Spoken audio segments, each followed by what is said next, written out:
بسم الله الرحمن الرحيم.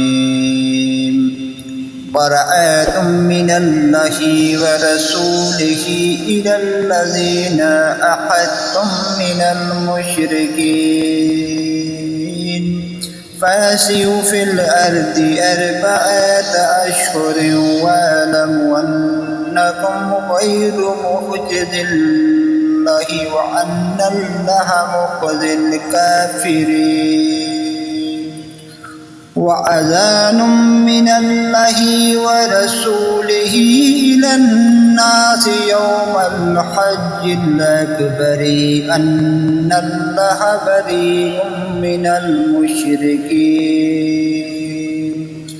ورسوله فإن تبتم فهو خير لكم وإن توليتم فاعلموا أنكم غير معجز الله وبشر الذين كفروا بعذاب أليم. إلا الذين عاهدتم من المشركين ثم لم ينكثوكم شيئا ولم يظاهروا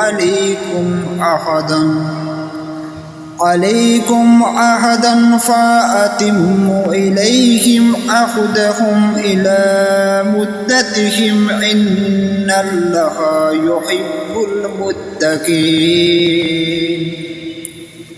فإذا انسلخ الأشهر الحرم فاقتلوا المشركين حيث وجدتموهم وخذوهم واحصروهم واقعدوا لهم كل مرصد فإن تابوا وأقاموا الصلاة وآتوا الزكاة فخلوا سبيلهم إن الله غفور رحيم. وإن أحد من المشركين استجارك فأجره حتى يسمع كلام الله ثم أبلغه معناه ذلك بأنهم قوم لا يعلمون.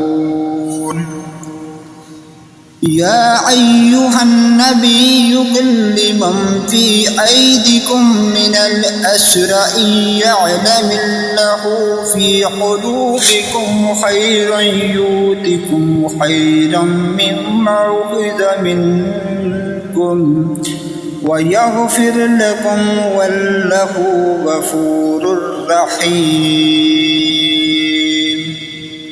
وإن يريدوا خيانتك فقد خانوا الله من قبل فأمكن منهم والله عليم حكيم. إن الذين آمنوا وهاجروا وجاهدوا بأموالهم وأنفسهم في سبيل الله والذين آووا ونصروا أولئك بعضهم أولياء بعض والذين آمنوا ولم يهاجروا ما لكم من ولايتهم من شيء حتى يهاجروا وإن استنصروكم في الدين فعليكم النصر إلا على قوم بينكم وبينهم وميثاق والله بما تعملون بصير. والذين كفروا بعضهم أولياء بعض إلا تفعلوه تكن فتنة في الأرض وفساد كبير. والذين آمنوا وهاجروا وجاهدوا في سبيل الله والذين آووا ونصروا أولئك هم المؤمنون حقا لهم مغفرة ورزق كريم.